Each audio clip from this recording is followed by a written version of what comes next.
Jadi jangan main-main, maksud saya. Kalau seorang pejabat publik itu berkomunikasi, jangan main-main. Karena dampaknya bisa jauh sekali dan mungkin nggak dia duga-duga itu. Apalagi jika gerakan-gerakan semacam itu tidak ditindaklanjuti dengan tindakan nyata. Ini ada batasnya, jangan sampai rakyat kita sampai ke batas itu kan itu karena kos politik, ekonomi, sosialnya mahal sekali. Kalau Pak Prabowo bilang ada yang dablek ya itu sudah pada titik emosionalnya untuk gratis itu sangat mempengaruhi psikologis masyarakat ya. Padahal sebenarnya tidak gratis. Semua dari uang pajak kita, tapi gratis itu sangat powerful nampaknya di tengah masyarakat. Ini rakyat kita udah cerdas, nggak tahu bohong itu. Rakyat kita kalau cerdas, negerinya udah jauh lebih maju dari sekarang. Waktu jadi satu kementerian aja koordinasinya susah, apalagi pecah 3 kementerian kan lebih.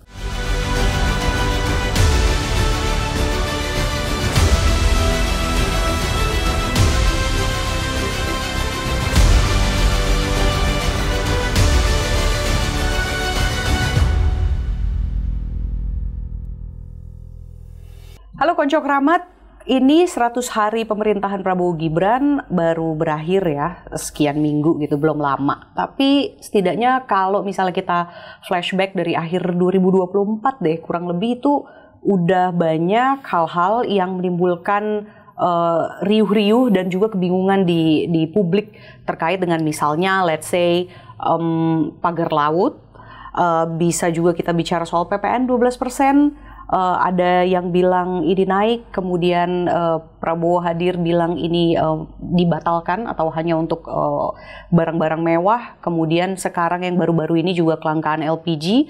Ada menteri yang turun tangan bilang ini untuk pendisiplinan dan lain sebagainya.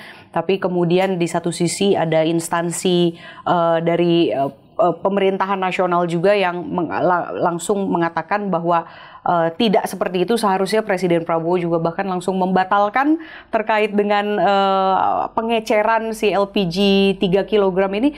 Jadi sebenarnya what's going on sih dengan proses komunikasi dalam pemerintahan Prabowo Gibran gitu. Ada aja kayaknya yang bikin masyarakat tuh bingung dan jawabannya tidak sinkron satu sama lain, padahal sama-sama di satu kabinet. Nah, mungkin teman-teman ngerasain hal yang sama, boleh juga langsung kita diskusi di kolom komentar. In the meantime, saya mau langsung ngobrolin hal ini dalam episode kali ini bersama dengan peneliti ilmu komunikasi politik dari Universitas Padjadjaran, ada Mas Kunto Wibowo. All the way from Bandung ke Jakarta. Thank you Mas Kunto. Sama-sama. Nampaknya udah banyak hal yang kayaknya bisa dikomentarin sebenarnya gemes kan gitu. Dan itu alasan kenapa kita ngundangnya Mas Kunto. Karena kita tahu banyak kegemasan yang menarik untuk dibicarakan malam hari ini. Dan pastinya sama Bang Hamid dengan intelektualnya yang pasti punya opini yang menarik nih untuk carut-marut komunikasi pemerintahan. Gitu. Mudah-mudahan bukan hanya menarik, tapi lebih penting adalah penting. Dan menarik. Tentu ini kita bukan sebagai haters ya. Sometimes saat kita kemudian menyoroti sesuatu itu langsung dilabeli sebagai haters atau buzzer oposisi dan lain sebagainya. Tapi tentu kritik ini sebagai kritik yang membangun gitu kan. Dan iya, saya sebagai warga biasa juga merasakan hal yang sama gitu sebetulnya. Betul. Kita mulai dulu deh dari game awal-awal dulu deh. Terus sabar-sabar dulu Konco Kramat. Jadi sebelum ada pertanyaan lebih lanjut seperti biasa ya, kita tuh Mas Kunto dalam menjamu tamu kita di studio kita ya Bang Hamid ya, tuh selalu ngasih game kecil-kecilan dulu. Gitu. Jadi kali ini aku akan mention 3 kata satu persatu gitu ya. Langsung aja Mas Kunto sama Bang Hamid. Tanpa mikir. Iya, spontan. Untuk menyebutkan satu kata yang describe kata yang aku sebut, gitu ya. Jadi apa yang kepikiran tuh langsung sebut aja ya. In all context. No context. Oke. Oke ya. Oke. Kata pertama, Bahlil. ESDM. Lincah. The man of the week. Ya paling banyak itu kayak masuk Google Trend juga itu namanya. Reshuffle. Pasti. Segera. Oke, hope so. Itu harapan kah? Atau prediksi? Harapan lebih. Harapan juga ya. Kalau Mas Kunto prediksi. Pasti, kan? Berarti pasti berarti Pasti. akan ada nih. Akan ada. Yakin ya. Iya. Ini udah ada Dan memang informasi sebaiknya A1. ya, sebaiknya. Karena beberapa kelemahan kan terlalu jelas ya. Sehingga tidak perlu lagi ada toleransi lebih jauh kan. Betul. Demi negara gitu. Iya. Oke, langsung ketiga, dablek. Oke. Gas. Yes. Dablek ini satu kata yang disebut Presiden Prabowo ya dalam satu pidatonya. Artinya siapa saja yang ngelawan, bandel, dablek, yang Ditindak. dari arah yang dia paparkan gitu, dia akan tindak. Bla, bla, bla. Ini suatu kata yang keras sebetulnya, bahasa Jawa pasar banget. Dablek itu konotasinya sangat negatif. Ini Mas Kunto berarti melihat ada dari pidato dulu tadi, since Bang Hamid mention ya, ini kan baru ya di Harlah NU kan. Nah itu sudah ada tuh kalimat seperti akan ditindak yang tidak mengikuti arus ya kan, kayak seperti itu ya gitu. Ini kalau Mas Kunto ngelihatnya ada message apa yang coba disampaikan oleh Prabowo gitu? Iya, satu kita harus lihat konteks, dan konteks yang paling tepat adalah menurut saya kepribadiannya Pak Prabowo gitu. Karena kadang-kadang kan it's like loose cannon juga kan, beliau ini kan nggak ada apa-apa tiba-tiba ngomong apa impulsif sifatnya.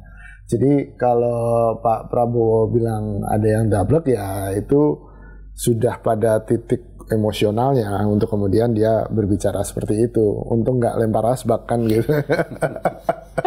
Seperti dongeng-dongeng sebelumnya kan benar ya.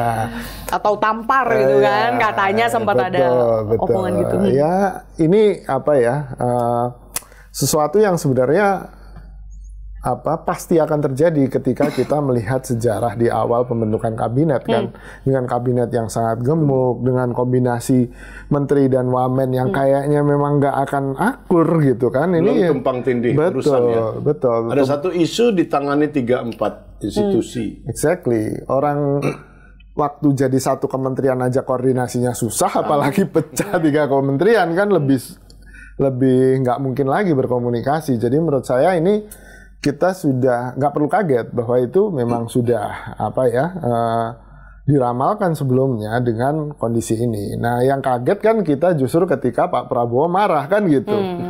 Ya kan, Kenapa marah? Kenapa marah gitu. Sesuatu yang sudah begitu predictable gitu. Predictable. Ya contohnya kayak waktu awal pembentukan kabinet ini juga sempat banyak di berita ya, kalau Caimin juga diangkat menjadi menteri itu salah satunya untuk menandingi menteri lainnya yang juga diangkat gitu. Maka dia harus jadi Menko gitu kan gitu. Artinya kan ada kompetisi politik di sana. Kayak Saifullah Yusuf yang dimaksud ya, Menteri Sosial. Sekarang langsung dibawahi Menko, kemenkoannya Muhaimin Iskandar.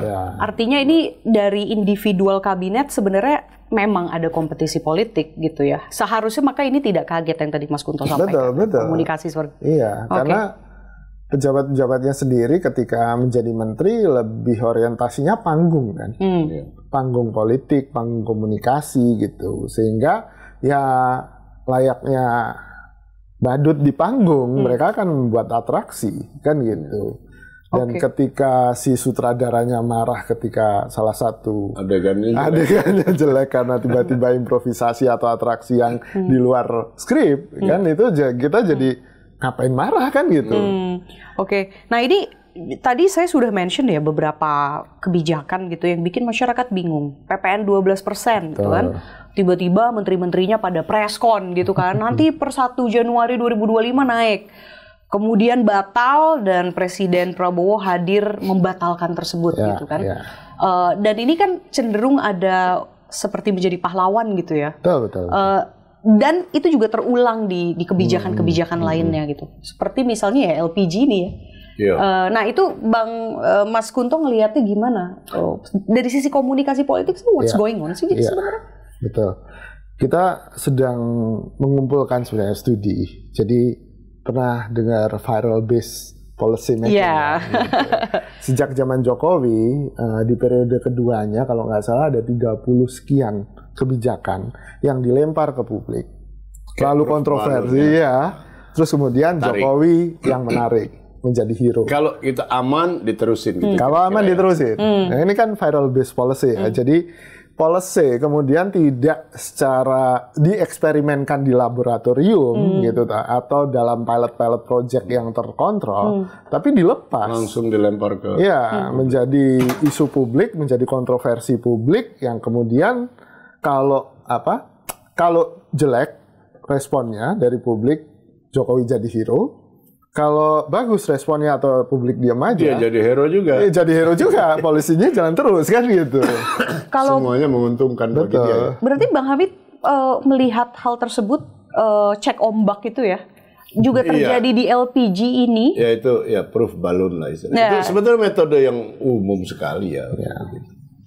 Tapi saya ingin menyoroti pertama-tama pidatonya Pak Prabowo Presiden. Saya kira saya nggak tahu ya ini apakah terkait dengan konstruk mental pribadi dia, tetapi di dalam konteks kepresidenan dia, dalam konteks kenegaraan kita, negaraan manapun sebetulnya, kecuali mungkin di beberapa negara Afrika, mode komunikasi begitu saya kira nggak baik. Ya.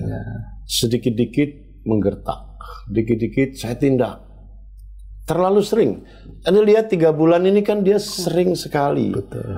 Sering sekali seperti ekstensi saja dari kepribadian personalnya gitu. Yang mestinya dia tahan ya dalam konteks negara. Kalau kita tahu ya, presiden-presiden sebelumnya atau presiden manapun, kalau di private conversation gitu dia juga bisa ngaco. Kalau kita lihat di film-film misalnya Nixon itu manggil Kissinger itu, "Hey, Jew boy," gitu. Anak Yahudi dipanggilnya si menteri luar negerinya yang hebat itu. Banyak sekali kita lihat ya film. Kita juga dengar yang di sini Pak SBY ngomong begini di belakang, tapi jadi di panggung bukan untuk keperluan kepalsuan, tapi untuk kepentingan desensi, public desensi. Itu harus dibedain ya antara badut yang beratraksi tadi dengan keharusan atau kepentingan untuk public desensi seorang pejabat publik di depan publik. Nah, itu yang perlu dijaga betul. Nah, saya lihat Presiden Prabowo ini sudah agak longgar nih, berulang-ulang, dan modelnya juga sama dalam struktur pidatonya, tapi bukan isinya, belum tentu isinya, tapi gayanya. Apa? Dia mulai dengan guyon-guyon, bukaan. Orang ketawa, tepuk tangan, muji-muji. Habis itu baru ngomong dan seterusnya. Nah, akhirnya saya duga, akhirnya publik juga sudah mulai bosan dan merasa predictable lah, paling begini-gini aja. Apalagi, nah ini aspek yang paling buruknya. Apalagi jika gertakan-gerakan semacam itu tidak ditindaklanjuti dengan tindakan nyata. Akhirnya bluffing kedengarannya kan. Dan mungkin menteri-menteri tertentu yang disindir dan mereka tahu kalau dia ngomong ndablek, bandel, itu menteri yang bersangkutan sudah pasti tahu bahwa yang dimaksud adalah dirinya. Yang koleganya juga tahu bahwa yang dimaksud adalah menteri anu, yang dimaksud menteri anu. Nah, sekarang Anda bayangin bagaimana suasana kabinet itu kalau semua atau kebanyakan menteri itu saling seperti itu. Dampak berikutnya adalah menteri-menteri tidak berani ngambil keputusan-keputusan besar. Karena jauh lebih enak dan jauh lebih aman jika dia pasif saja. Artinya nggak perlu ada inisiatif. Nah, padahal tugas seorang menteri kan harus berinisiatif. Nggak mungkin mengandalkan presiden sendirian kan. Semuanya dari dia. Nah, saya rasa dampak-dampak semacam itulah yang kelihatannya diremehkan ya. Kok nggak dianggap? Belum lagi kita ngomong dari sudut iklim investasi. Sekarang Anda bayangin, kalau saya investor dari Hong Kong atau dari Amerika, kalau saya mau invest di negeri seperti kita, dia lihat carut-marut begini, keputusan nggak jelas, sehari diubah, sehari dikoreksi, besoknya mundur. Apa yang Anda melakukan? Secara singkat, itulah yang disebut tidak ada kepastian hukum. Kalau saya naruh miliaran dolar mau bikin pabrik apa di Kerawang atau apapun, Anda bayangkan, berani nggak saya? Ya mikir 12 kali. Nah, Jadi jangan main-main, maksud saya. Kalau seorang pejabat publik itu berkomunikasi, jangan main-main karena dampaknya bisa jauh sekali dan mungkin nggak dia duga-duga itu. Oke. Gitu. Nah, ini kan kalau aku melihatnya ada dua kemungkinan nih, Mas Gunto, Bang Hamid. Pertama, kalau misalnya komunikasi seperti ini yang tidak sinkron satu sama lain atau tadi proof balloon gitu ya, cek ombak terus dijalankan, bisa jadi A itu adalah kemudian kabinetnya dianggap kurang optimal bekerjanya, ada carut-marut komunikasi di dalamnya. Atau B, kemudian presidennya akan terus dianggap seperti pahlawan oleh masyarakatnya. Bisa jadi ada dua kemungkinan itu ya kalau sekarang saya pikirkan. Menurut Mas Gunto, kalau dari sisi komunikasi pemerintahan, komunikasi politik, dari dua opsi tadi, mana yang kemungkinan akan terus bergulir gitu? Let's say kalau kemudian dikontekstualisasikan dengan masyarakatnya yang karakter masyarakat Indonesia mungkin yang ya dari sisi pendidikan mungkin agak timpang gitu ya dari sisi pemilih Presiden Prabowo dengan yang tidak gitu misalnya. Ya, batasan dari opini publik itu adalah pengalaman langsung. Jadi kalau di media kita baca harga beras segini, tapi kalau kita langsung beli di pasar ternyata jauh lebih mahal, maka hancurlah opini publik itu kan gitu. Usaha untuk membangun opini itu hancur gitu. Jadi problemnya kan di situ. Berarti kan komunikasi dari pemerintah ingin membangun sesuatu, ya kan, entah itu trust, entah itu citra baik, tapi menurut saya yang harusnya dibangun adalah legitimasi, gitu.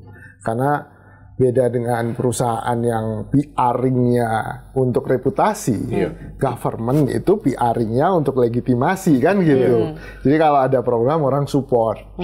Iya kan? Harus otentik ya. Harus otentik. Oke, dan kepercayaan publik itu termasuk ya di legitimasi. Betul. Jadi kalau saya malah tidak khawatir ke dua hal yang disebutkan tadi, bukan masalah Pak Prabowo akan jadi hero terus atau menteri-menterinya akan akrobat terus, bukan masalah itu. Tapi pada akhirnya ini ada limit nih. Kesabaran rakyat untuk kemudian mendukung segala pola elitnya kan gitu. Ini ada batasnya, jangan sampai rakyat kita sampai ke batas itu kan itu karena kos politik, ekonomi, sosialnya mahal sekali gitu loh. Ini yang seharusnya dijaga. Yang idealnya dijaga. Betul. Namun bisa jadi kalau dari pikiran pemerintahan yang mungkin gitu. Kalau kemudian presiden terus-menerus menjadi hero gitu, itu juga akan baik, bisa jadi gitu. Toh sekalian dalam satu sisi cek ombak juga melihat bagaimana reaksi masyarakat kan gitu. Betul ya tadi limitnya kan pengalaman ini pengalaman real masyarakat kan dan itu nggak bisa dibentuk, dimanipulasi. Dan ini kerasa gitu. Iya dan ini seharusnya juga menjadi tugas dari PCO ya. Presidential Communication Office. Nah, ini menarik sekali. Satu ya, dari semua teater yang kita saksikan selama sekian bulan ini, kelihatan sekali secara aneh pemerintah ini seperti kurang confident. Ini menurut saya aneh dan luar biasa karena dia dapat legitimasi formal begitu tinggi lah ya.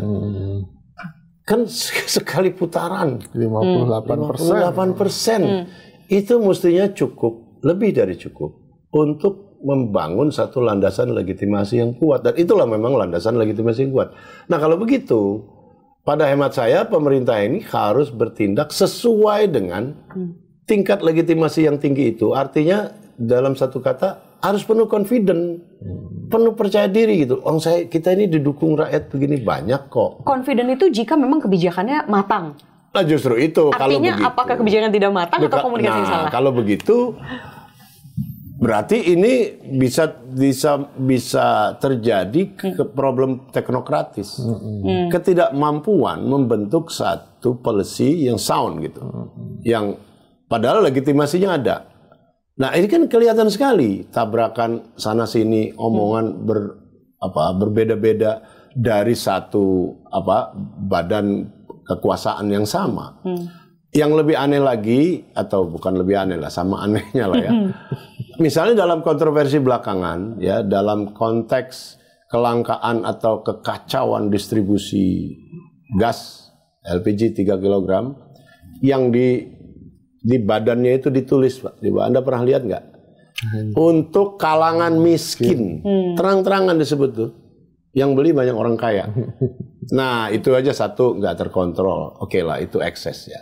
Yang lebih parah adalah bagaimana ini dikomunikasikan. Sehari dibolehin, boleh ngecer, habis itu dilarang ngecer, habis itu dibolehin lagi. Dan semuanya yang bicara adalah Wakil Ketua DPR. Namanya Sufmi Dasko. Ya. Yang sebetulnya bukan wilayah kewenangan dia. Jadi jubir presiden sebenarnya Jadi dia berperan sebagai juru bicara presiden atau perdana menteri jangan. Perdana menteri. Padahal badan kepresidennya punya namanya bahasa Inggris lagi keren. PCO, Presidential Communication Office. Ya, ada, dan saya dengar jumlahnya 58 orang. Sehingga di istana nggak muat, sehingga mereka harus berkantor di luar istana. Walaupun sepenuhnya urusannya buat istana, tapi ngantornya di luar saking banyaknya. Nah, pertanyaan orang awam kan gampang sekali. Lalu kemana itu para petugas, para letnan komunikasi itu yang dibentuk dengan organisasi yang pertama kali loh dalam sejarah kita, organisasinya sebesar itu hanya untuk jadi jubir. Nah, ternyata yang banyak ngomong adalah Pak Dasko, yang notabene bukan kewenangannya Wakil Ketua DPR kok. Dia ngomong semata-mata karena Pak Presidennya adalah ketua partai dia, bukan karena yang lain-lain gitu. Buat ini kemana nih yang 58 orang ini? Itu kan jadi pertanyaan. Dan kalau ini terus-menerus berlangsung, itu tadi kata Pak Kunto tadi, ini pentas kayak badut ya. Atraksi. Kalau badut masih menghibur karena lucu. Iya, betul. Kalau ini nggak lucu. Jadi bukan menghibur, bukan membuat kita ketawa, kita membuat kita jengkel. Ya, Mas Kunto ngelihatnya ada overlapping communication di sini berarti. Ini menarik. Yang menurut saya ini ya.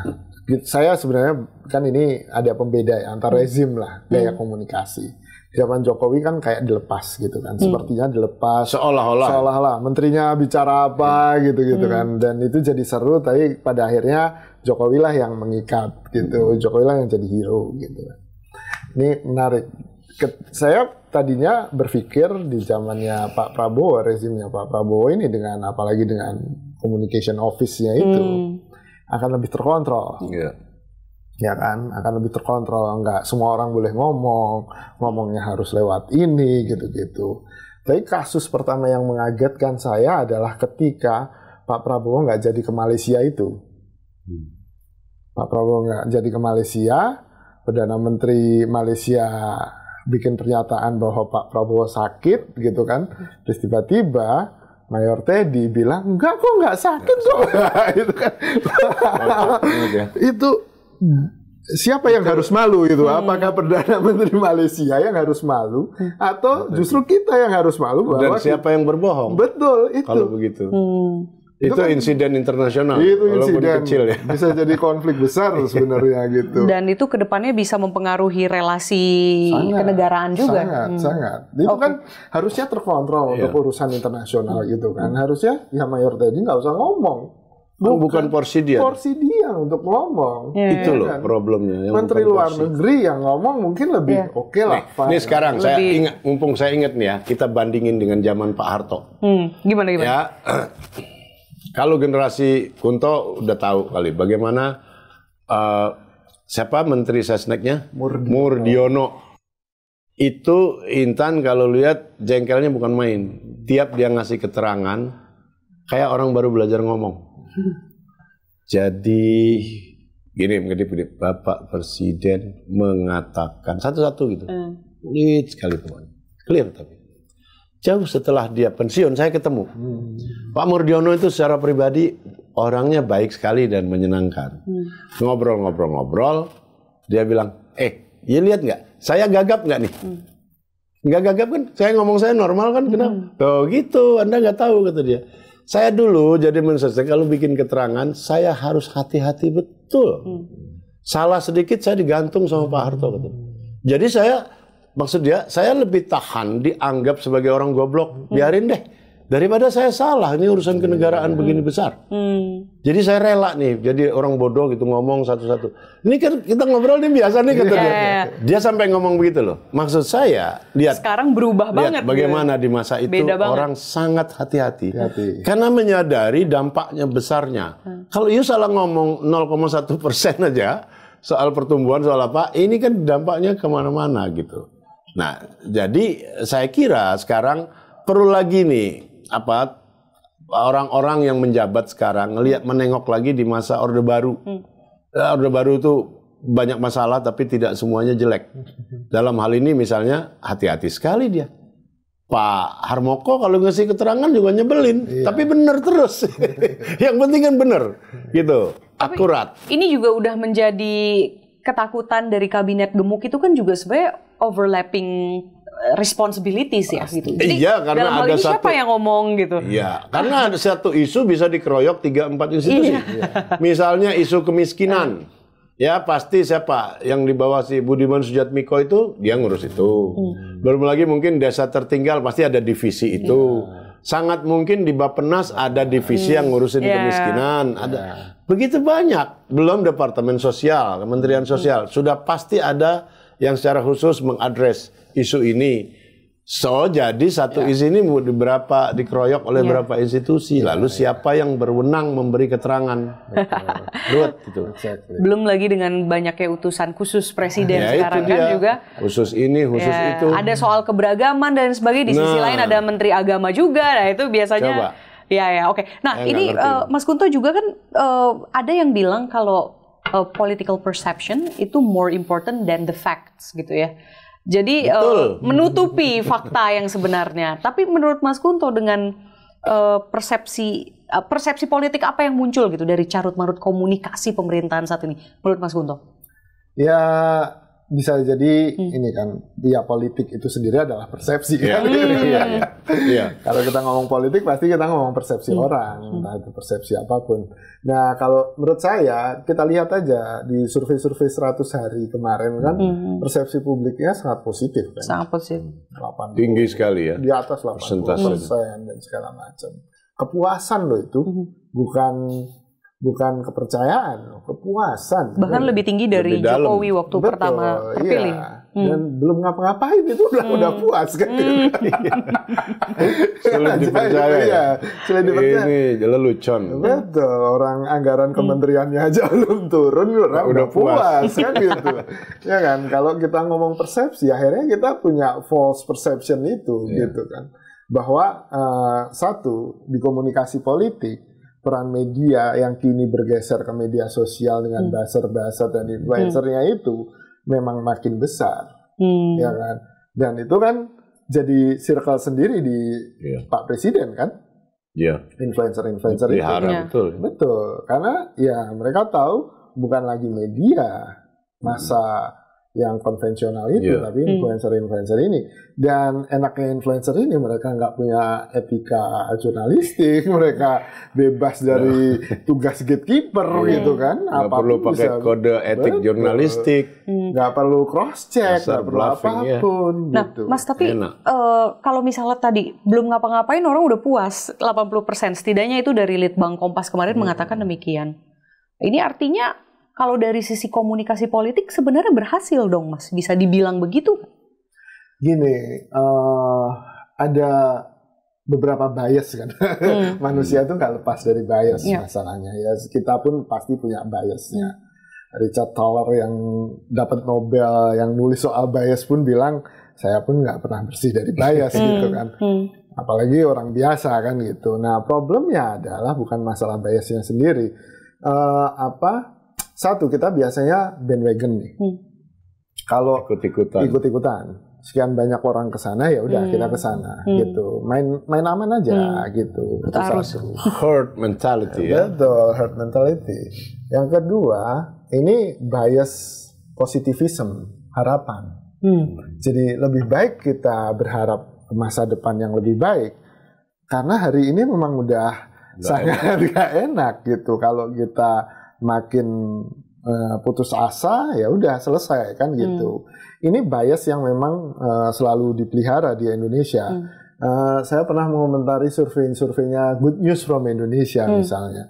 Mereka mengukur optimisme anak muda dan semakin tahun semakin bertambah loh optimismenya. Padahal kita tahu realitasnya semakin susah nyari kerja buat anak muda kan gitu. Ya kan, saya sebagai seorang dosen kadang-kadang ya merasa kasihan sama mahasiswa saya. Zaman saya dulu mahasiswa, saya percaya saya akan bisa cari kerja. Ada kepercayaan diri itu. Hari ini untuk bisa punya kepercayaan diri, mahasiswa sekarang punya kepercayaan diri, padahal negeri, kampus negeri bagus, besar gitu, kayaknya nggak seyakin dulu. Nggak seyakin dulu gitu. So memelihara bias optimisme itu bagian dari apa ya, cara kita bertahan hidup, menyiasati hidupnya. Dan sekarang kalau saya lihat ya, komunikasi pemerintahan sekarang khususnya individual menteri-menteri misalnya, itu at least dari zamannya Jokowi saya menyadari bahwa mereka nih sangat bermain di digital, di sosmed tuh. Jadi sangat dibungkus tuh kegiatannya hari-hari ya kan. Itu banyak sekali dan itu dengan banyaknya netizen di Indonesia gitu ya. Salah satu pengguna internet terbesar di dunia. Betul. Itu juga kan sebenarnya efektif seharusnya ya gitu. Kalau Mas Kunto, Bang Hamid juga ngeliatnya itu dan memang itu efektif, Sofa. Lo kan yang tahu belangnya segala kan orang-orang kayak Anda kalau ngomong masa di desa apa ya, kalau orang kelihatan orang santun ngasih sumbangan beneran gitu. It's not a gimmick bagi mereka. Ini real. Yes. Bagi para ahli komunikasi masa tahu, oh ini it's a part of the game gitu. Tapi yang tahu cuma berapa orang di tengah 280 juta rakyat kita. Jadi senorak apapun cara mereka, seblatant apapun gaya mereka, itu efektif kok. Kita bilang ini rakyat kita udah cerdas, nggak tahu, bohong itu. Rakyat kita kalau cerdas negerinya udah jauh lebih maju dari sekarang. Sekarang rakyat kita udah nggak bisa dibohongin. Wah, siapa bilang? Dibohongin melulu sampai sekarang. Yang nggak bisa dibohongin atau sampai batas itu kita juga berhasil dibohongin. Saya udah jelas berhasil dibohongin oleh Jokowi. Saya mendukung Jokowi berat. Saya nulis buku tentang Jokowi dan sebagainya. Ternyata saya juga dibohongin kok gitu. Yang notabene penulis gitu, yang di atas rata-rata lah penduduk gitu kira-kira, ternyata goblok. Nah, apalagi jutaan orang itu gitu. Jadi jangan remehin the power of stupidity. Betul. Tapi bicara dibohongi kan Larry Samovar juga kalau kita bicara komunikasi gitu, kan dia juga udah ngomong communication is irreversible, tidak bisa dikembalikan gitu kan. Artinya apa yang udah diomongin tuh bakal nyangkut di sini.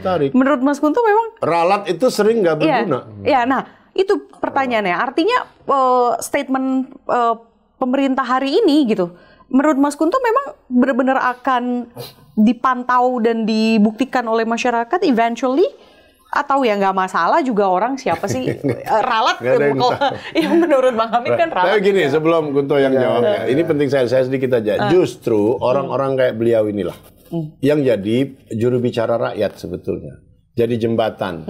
Karena kalau mengharapkan rakyat langsung nggak bisa diharap. Mereka SD, sorry ya, kenyataannya begitu. Nah justru makanya disebut intellectuals atau intelligentsia. Memang fungsi sosialnya seperti itu gitu. Jadi nggak apa-apa orang masa besar itu nggak tahu. Tapi selama orang-orang kayak beliau ini paham, dialah yang ngasih penerangan gitu kira-kira lah. Ya, gimana Mas? Berarti part of duty. Ini kembali ke pertanyaannya Mbak. Filipina. Menarik itu bongbong. Ya. Kebayang nggak sebuah negara itu punya alternatif histori, sejarah alternatif yang beda dengan apa yang ditulis di buku. Itu kan luar biasa. Marcos yang dia penjahat gitu kan, diktator, korup, segala macam, tiba-tiba jadi pahlawan. Ya kan? Ini kan kita bicara soal, kalau penelitian saya salah satunya tentang hoax, misinformasi, makanya soal hoax tadi sangat familiar. Karena gini, kita berusaha selama ini, usaha kita adalah memadamkan titik-titik api gitu. Jadi ada hoax ini kita padamkan, ada hoax ini kita bantah. Ralat itu padahal kan susah ya, nggak punya kekuatan ini. Informasi dilawan informasi itu juga agak nggak sebanding ya. Nggak sebanding. Ya ada masalah priming, ada masalah muncul pertama, ada masalah kesan pertama yang nggak bisa dikalahkan oleh kesan berikutnya kan itu. Tapi yang menarik adalah ini hoax atau disinformasi ini ternyata menjalin sebuah pengetahuan baru, epistem baru tentang sejarah. Itu kan yang mengerikan gitu. Tiba-tiba kita punya identitas yang sama sekali baru, bukan identitas yang dibangun oleh bapak bangsa kita gitu. Gara-gara misinformasi ini gitu. Jadi ketika pertanyaannya soal komunikasi pemerintah, jangan-jangan pemerintah kita sedang berusaha membuat alternatif histori ini, ya kan? Yang apa ya, secara faktual mungkin nggak benar, tapi dipercaya oleh banyak orang. Seperti dongeng raja yang tanpa busana itu kan. Ada contoh nggak yang Mas Kunto curiga itu adalah tadi alternatif histori gitu, misalnya kayak gimana? Ya ada banyak. Saya bertemu dengan seorang peneliti dari Singapura, dia orang India yang dia habis publish soal salah satu penelitiannya tentang misinformasi di Indonesia dan soal penculikan aktivis oleh Prabowo, menurut dia hoax. Ya kan? Itu nggak benar kata dia. Loh, dari mana? Anda pernah baca laporan tim Mawar dan segala macamnya nggak gitu? Enggak, saya dikasih tahu orang intelektual di Indonesia bahwa ini hoax gitu. Dan dia memilih untuk percaya yang ini. Iya. Dan itu kan ketika direproduksi dalam artikel ilmiah, itu kan bisa jadi rujukan kan, seakan-akan punya kebenaran, legitimasinya, reliability ya. Sangat, itu kan bahaya gitu. Maksudnya, tapi gini, itu sudah sering terjadi sebetulnya, dan yang kamu tanyakan itu dari awal sekali udah terjadi, dan negara atau pemerintah pelakunya, walaupun sejauh ini yang kita bisa lihat adalah tujuannya sangat luhur, sangat mulia. Misalnya, yang jelas saja, pahlawan nasional. Siapa itu mereka? Jadi programnya kalau oleh negara zaman Bung Karno ya dulu. Ini bangsa ini harus diikat. Karena secara teoritis harus diakui Indonesia ini mustahil. Ini Indonesia adalah sebuah kemustahilan. Anda lihat aja, etnis berbeda, warna kulit berbeda, kok bisa jadi satu bangsa di tengah archipelago terbesar di dunia. Jadi ini memang proyek besar sekali Indonesia ini. Karena itu harus ditata dengan benar gitu ya, dengan cermat. Apa antara lainnya? Dibikin aja pahlawan-pahlawan nasional. Jadi dari Aceh sampai Papua harus ada wakilnya. Jadi framing ya. Misalnya dari Aceh ada Teku Umar, ada Cut Nyak-Din. Di Medan, di Sumatera Utara ada Sisingamangaraja. Di Sumatera Barat ada Imam Bonjol dan seterusnya. Sampai di Lampung ada Radin Inten. Di Jawa Tengah ada Pangeran Diponegoro dan seterusnya sampai Papua Sultan Hasanuddin, sampai ke timur ada semua loh. Benar nggak itu? Pasti tidak benar. Ya dong. Mereka tidak mungkin disebut pahlawan nasional. Waktu itu Indonesia belum ada. Ya kan? Jadi misalnya Pangeran Diponegoro 1825, 1830. Di mana Indonesia itu? Disebut aja belum kok. Pangeran Diponegoro waktu itu sedang memperjuangkan katanya tanah perdikan keluarganya sendiri dari okupasi Belanda segala macam, dia sama Sentot Alibasa segala macam berperang lah sampai dibuang ke Tondano segala macam ya, sejarahnya kita udah tahu. Itu buat apa? Apakah Pangeran Diponegoro membela Republik Indonesia? Mustahil. Nggak mungkin, tahu orang Indonesia belum ada. Apalagi terus juga dari Teku Umar dan nama-nama yang saya sebut tadi juga tidak ada satupun yang berpikir tentang Indonesia. Karena Indonesia belum ada. Gitu loh maksudnya. Itu dilakukan oleh negara sebagai proyek. Lalu yang kedua apa? Berkaitan dengan itu, nama jalan diacak. Di Sumatera Barat nama pahlawan Jawa gitu kan. Di Jawa nama-nama Imam Bonjol ada, Sultan Hasanuddin ada, dan seterusnya. Nanti di Jawa Barat tokoh mana Sumatera lagi, di Sumatera dan seterusnya. Itu dari segi itu brilian para pendiri bangsa kita ini memang cerdik gitu. Karena tujuannya baik. Nah, jadi kalau soal itu memang sudah lama. Belum lagi kalau kita ngomong bagaimana kita merdeka. Katanya berkat bambu runcing. Kan mustahil itu. Masa bambu runcing bisa ngelawan stand gun Belanda gitu. Berarti Dan diplomasi dalam hal itu, kemampuan diplomasi kita dan keberkahan diplomasi kita yang untuk memerdekakan bangsa ini hampir tidak pernah disebut dalam sejarah resmi. Yang diadun otot kegedean.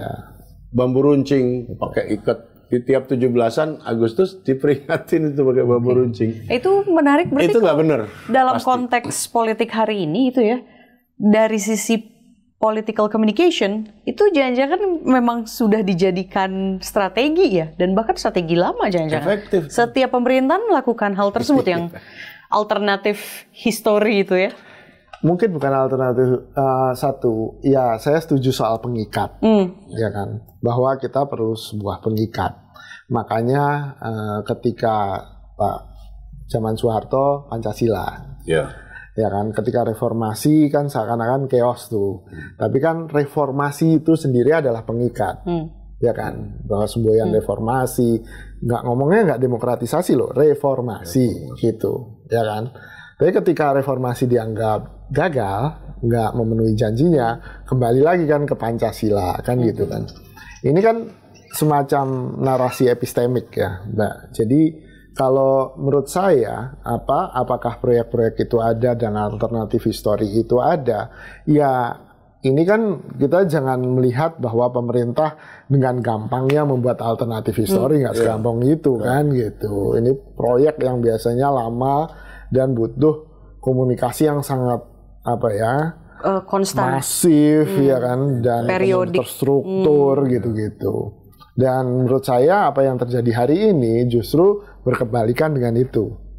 Ketika masing-masing aktor di pemerintahan kemudian Bicara. bicara berakrobat tadi. Beda sekali. Menurut saya ini bukan by design gitu. Kebodohan biasa ya? Iya, ini bukan by design ini gitu. Bahkan ini menunjukkan bahwa tidak ada perencanaan komunikasi yang baik, tidak ada desain yang baik untuk komunikasi. Ini menunjukkan justru sebaliknya dari yang soal Filipina atau soal proyek kenegaraan Kalau itu by tadi. design, oke. Iya.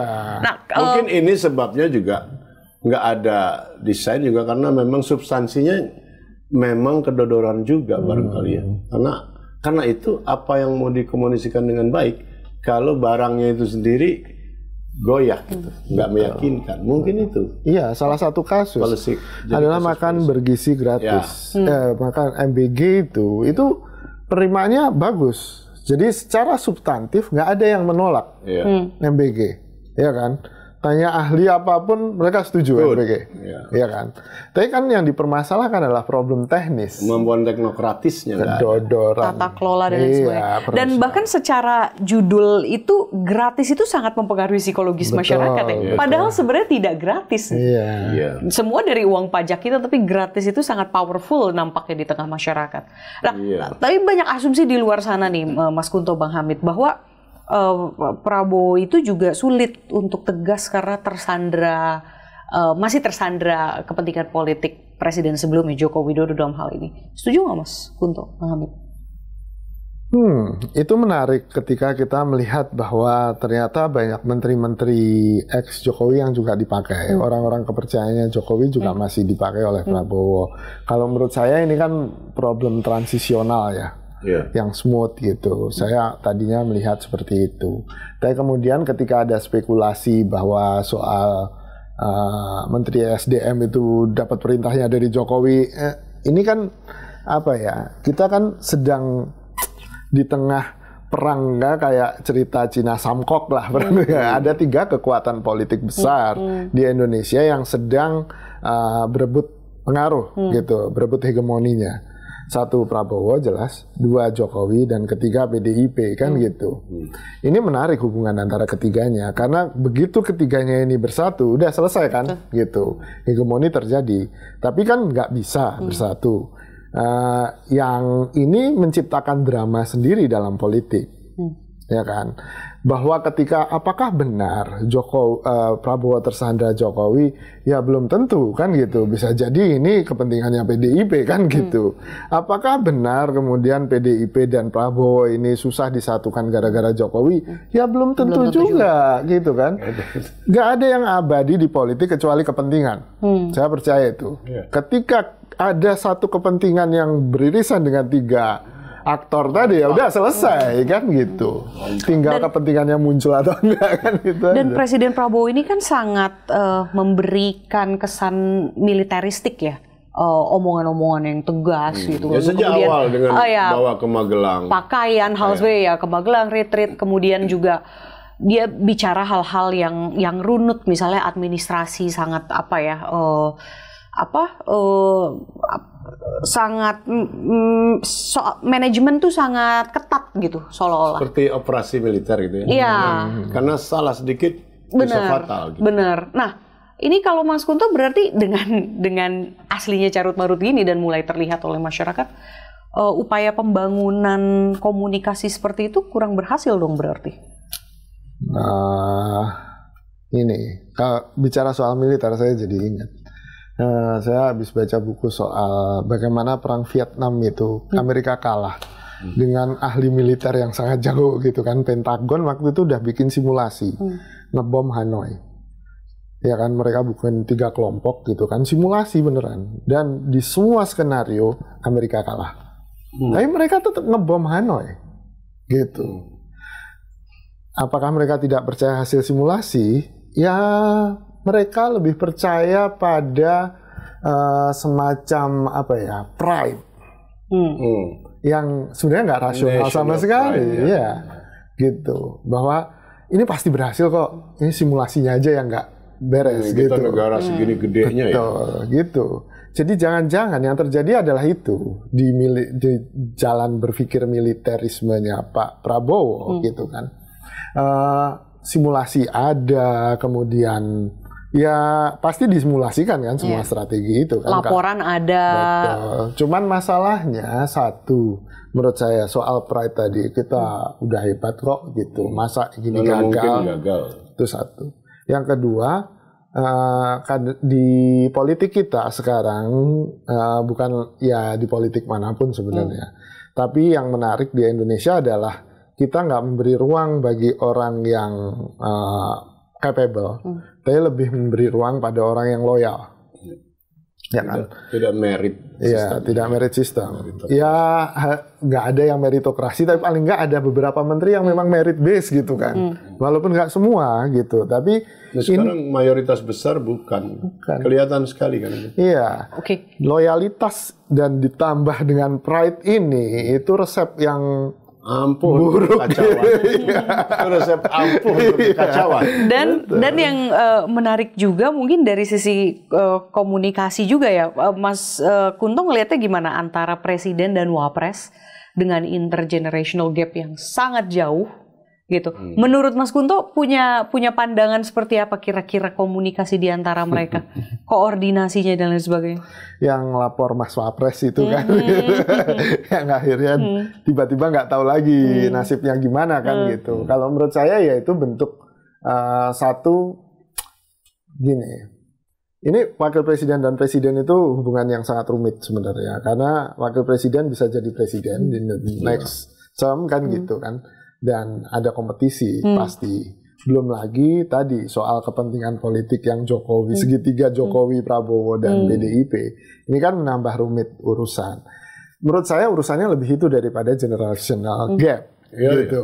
Ya kan? Kalau generational gap, ya Pak Prabowo sama Mayor Teddy juga generational gap. Nggak pernah masalah gitu. Selama ada meeting of mind, kan umur bukan problem. Betul. Yang jadi soal kalau yang satu pintar, satu bodoh kan repot. Walaupun umur kan kacau. Tetap aja gitu.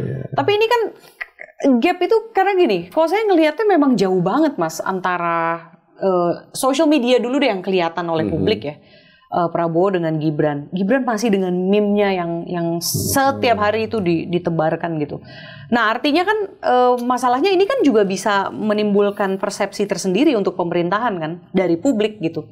Terlihatnya seperti apa gitu. Nah artinya bisa jadi usia generasi itu juga mempengaruhi gitu. Mungkin itu asumsi saya ya. Iya. Gitu. Artinya kan jadi tidak selaras gitu sebetulnya. Iya, kalau menurut saya ini kan masalah gaya komunikasi ya Mbak ya. Dalam artian di luar substansi, lebih style gitu. Kalau Gibran dengan ya memang dia anak muda, memang dari awal dia pegang medsos sendiri, jelas beda dengan Pak Prabowo kan gitu. Yang mungkin gagap bermedia sosial, ada adminnya pasti kan gitu. Yang sifatnya lebih terstruktur dan segala macam. Dan menurut saya Pak Jokowi pun juga nggak pegang medsosnya sendiri kan gitu. Baik-baik saja kok gitu. Ya kan? Saya pernah riset soal media sosial ini di politik. Kan ada yang berbeda itu soal satu personalisasi. Karena dengan media sosial nggak ada filter. Saya bisa langsung ngomong apapun kan gitu kan. Yang sifatnya personal. Dan itu dilakukan Trump. Dia jam 3 pagi di toilet nge-tweet besoknya jadi headline yang sama muncul. Betul, itu personalisasi. Yang kedua interactivity. Interactivity itu memungkinkan ada interaksi langsung dengan followersnya atau dalam hal politik ya konstituen lah gitu. Dan ternyata mana yang berefek lebih besar terhadap satu trust, yang kedua elektabilitas, dan kemudian soal penerimaan. Yang mana Mas? Personality, personalization, bukan interactivity. Ya kan? Karena kita merasa biasa ketika orang yang secara status di atas kita nggak ngajak ngobrol langsung ke kita, itu kita biasa aja gitu. Biasa aja. Tapi ketika tiba-tiba, orisinal, seakan-akan orisinal, nggak menyembunyikan sesuatu, kelihatan personalnya yang dia ke pasar ini, nggak jaim. Itu yang justru lebih mengena ya. Gitu. Oke lah, ini obrolannya menarik sekali. Berarti to conclude gitu ya, bagaimana kemudian ke depannya nih masyarakat atau dari sisi pemerintah, mungkin Mas Kunto kan sebagai pakar komunikasi politik harusnya ada di dalam PCO Mas. Kita bikin aja untuk menjaga ya, kan Mas Kunto bilang ini ada carut marut dan sebagainya yang kita obrolin gitu. PCO-nya bukan Presidential Communication Office. Apa tuh? People Communication Office. Bikin tandingan. Tapi jangan-jangan kalau Mas Kunto di dalam kan jadinya masyarakatnya nggak bingung. Nggak, tapi justru menimbulkan banyak friksi dengan kolega-koleganya. Iya. Kan kebanyakan nggak kayak saya bisa stroke duluan. itu problem akademisi atau intelektual yang masuk ke kekuasaan. Kebanyakan ya bukannya dia mempengaruhi kekuasaan, tapi kekuasaan mempengaruhi dia. Terlalu banyak lah contohnya itu. Oke, ya yang gimana? Kelihatan terjadi juga di sini. Bang Hamid, Mas Kunto, berarti ke depannya ya kalau Mas Kunto bisa bilang nih ke teman-teman PCO misalnya, nih Anda sebagai communication office gitu, gimana harusnya seperti apa nih ke depannya dalam hal mengeluarkan kebijakan publik yang baru gitu? Jadi modelnya harus di-set komunikasi krisis terus. Gitu.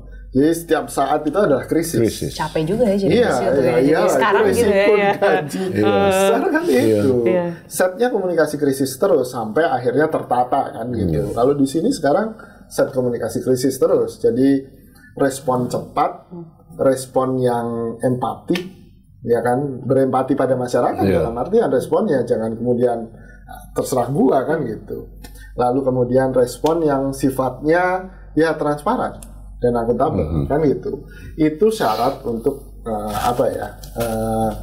komunikasi krisis. Jadi saya pernah waktu kuliah dosen saya tuh ngasih contoh begini.